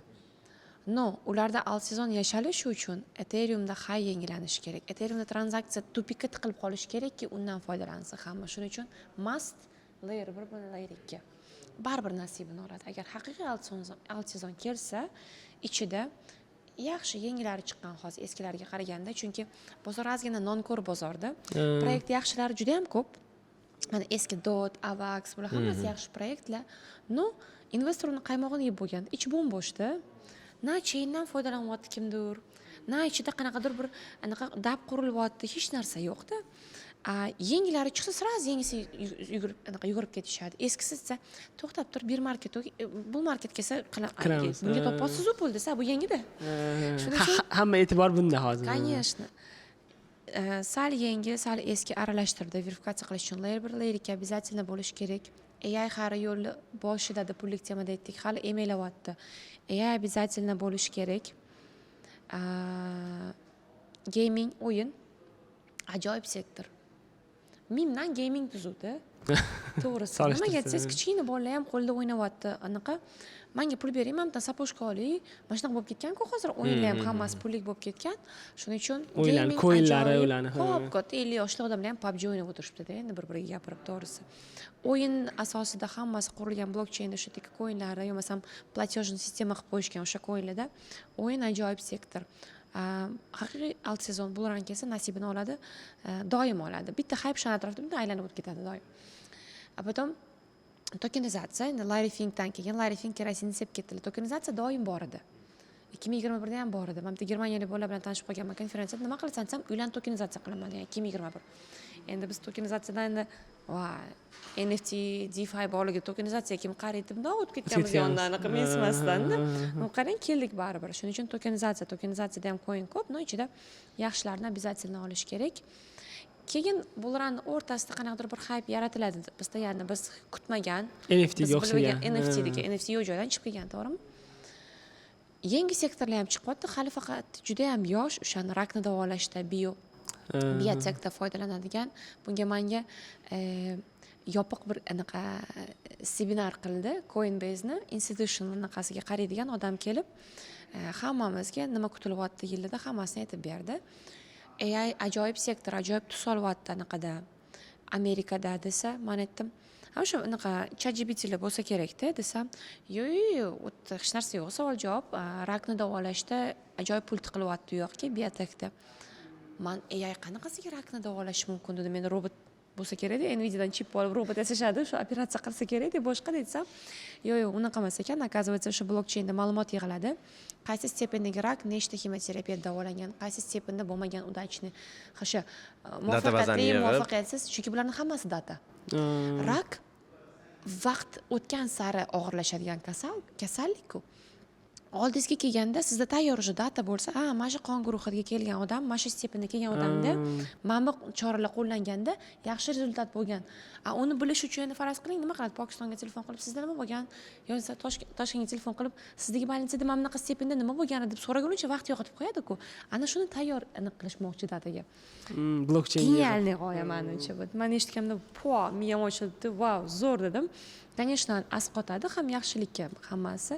Hali sal hype boshlanmagan, chunki juda ham hali g'oya emailayotgani ham yo'q. Shuning uchun ertaga 2-3 yildan keyin biz hali shuni atrofidagi qanaqadir proyektlar bo'lsa, ko'tarilishi mumkin. Уже bor, 2-3 ta yaxshi proyektlar bor.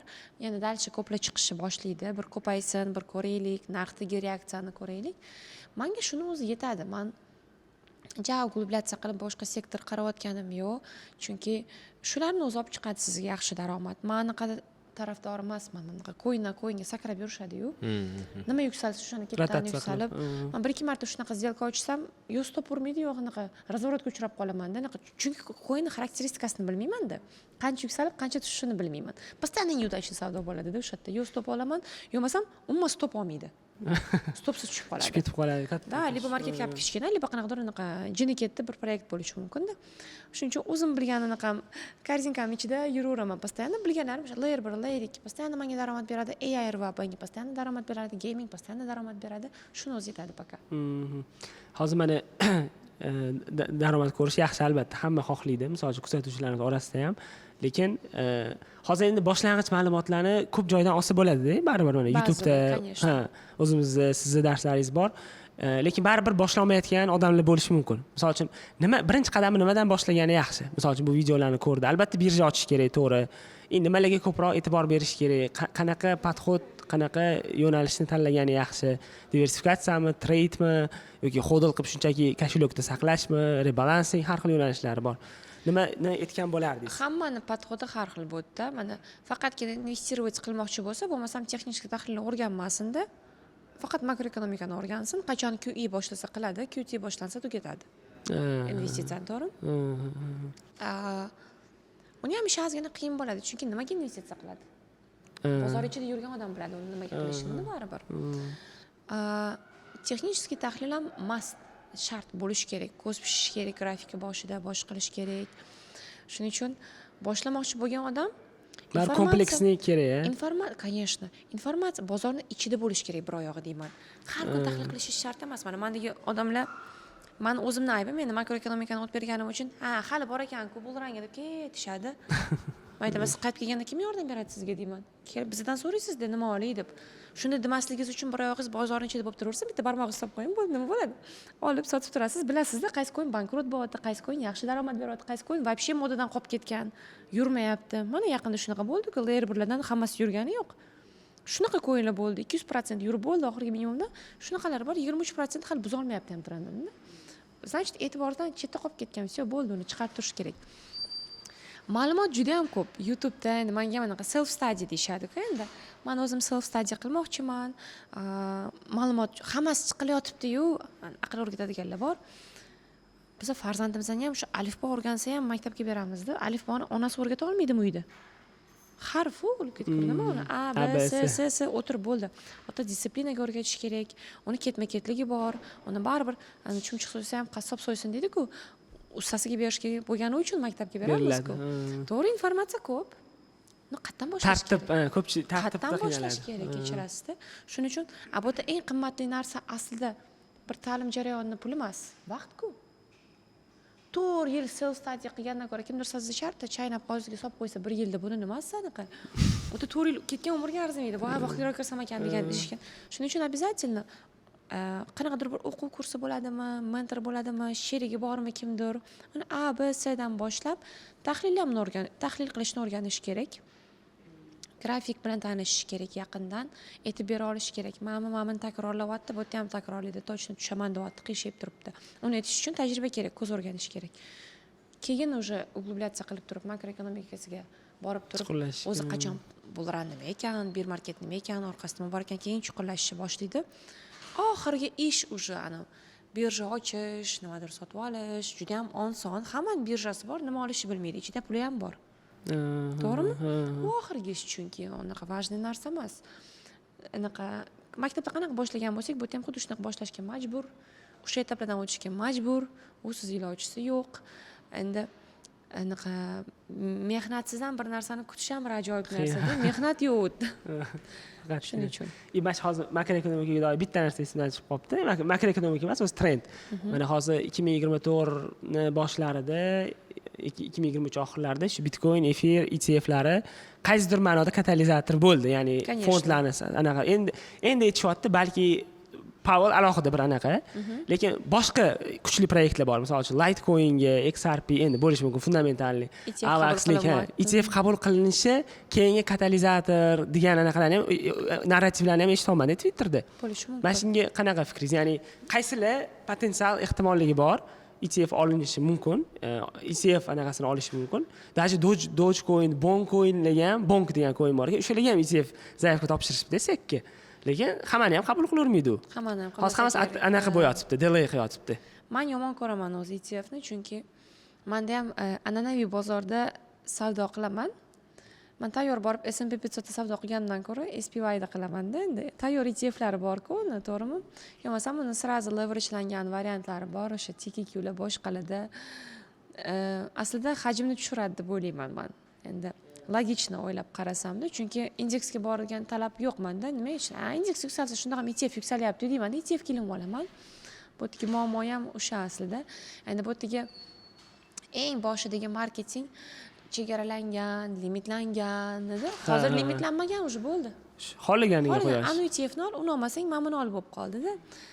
To'g'ri, boshidagi periodda katalizator bo'lishi mumkin, yuksaltirishi mumkin. Haligi ETFlar biza kutayotgan o'sha suylarga anaqa podать qilishibdi, ko'rdim, XRPlarga qilishibdi. No, amerikanskiy rынок kiryapti deb hamma xursand bo'lyapti, boshqa qilyapti. Spot ETF bo'lsa yaxshi aslida, chunki uni ETF-ga talab oshgan sari bo'tan spotni sotib olishadi. To'ldirishga majbur bo'ladi. Yana bu yerda g'irromchilik bor. Hech qachon Larry Fink Coinbase'dan har haftadagi bitcoinni sotib olayotgani yo'q. Larry Finkning ETF-ga talab oshyapti. Har hafta olish kerak-ku, to'g'rimi? Mana bu hafta talab olish kerak-ku. OTC qilishyapti. Qo'ldan qo'yishadi. Qo'ldan olishyapti. Buni birjadan qilsa, nimaga uni birjadan qilmayapsan? Sen juda ham volatilность yuksalib ketadi. Qo'yaver, shu edi asli maqsad, o'zi tranzaksiya bo'lishi kerak edi-ku. Desa, uni qilmayapti-da, telefon qilyapti-da, anaqa Coinbase kassa degan anaqasiga, ana kaliga kimida ismini tushib qoldi. Mana deyapti, bu hafta klientim deyapti, anaqa menimcha ETF sotdim deyapti, menimcha talab, men sendan 100 ta bitcoin olishim kerak, o'sha bir chetga ajratib qo'y deyapti. Keyin hafta sotilyapti-ku bitcoini. Bu hafta sotildi deyapti, 100 tani olishim kerak edi, o'shanda 50 tasini chiqarib yuborganda 50 tasini olib qo'ygandi. Nechasini? Olmayapti-da. Yo'q. OTC, конечно. Men lekin 10 chainni ko'rsatyapti-ku qanaqadir tranzaksiyalarni. Ular nima? Yo'q. Anaqada 10 chaindan bo'lmasam yomon volatilniy bo'lib ketadi. Yo, masalan, Arkham bilsangiz kerak. Arkham degan sayt bor. Hamma anaqalarni ko'rsatadi. Lekin qanaqadir tranzaksiyalarni ko'rsatadi.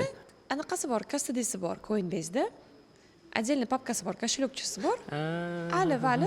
Vali Coinbase ichini o'zini aylanyapti u narsa, tushundingizmi? Просто og'izda menimcha. Ajratib qo'y, menga mana shuncha deyaptilar, bo'ldi. Washing machinist. Конечно, g'irromchilik uni. Shuning uchun hamma xursand bo'lyapti. Men aytaman, tushunsangiz deyapman-da, o'ta nima bo'layotganini. Men bilmasdim. Asl ETF qabul qilinmasa yaxshi edi. Olardi birjadan. Konkret olish bo'ladi. Ketardi pul, yana kirardi. Buni nimaga qilmadingiz desa, endi biz sizni o'ylab qilmadik deyapti. Nega desa, ETFda sell pressure kelsa deyapti, men sotishni boshlasam, seni jinni bo'lib qolasanlar deyapti. To'g'ri, bo'lishi mumkin. No, bu zato bayga ham shunaqa ta'sir qilardi-da. Agar olganida nozot bozor ko'tarilisha. Parabolический yuksalish bo'lardi-da. Buni через OTC qilishyapti. Bilasizmi, mana особенно Ethereumdan, например, filardan dahod tushadi, tranzaksiyalarda pullardan. Hech qanaqa tranzaksiya yo'q, qanday pul tushadi. Yana biz xalqqa qoldi u narsa. Oddiy xalqqa to'g'risida. Buni hozir hamma ETF qilyaptimi? Mana Grayscale, ular ham qilyapti, menimcha o'tay. Hammasi через OTC olinadi, out of risk anaqada tashqaridan olib, tashqaridan solishadi. Shuning uchun to'g'ri boshida xursand bo'lamiz. Nimaga? Chunki legallashtirildi. Официально bo'ldi altcoin-da. Kutayotgan altcoiningiz bo'lsa deymiz.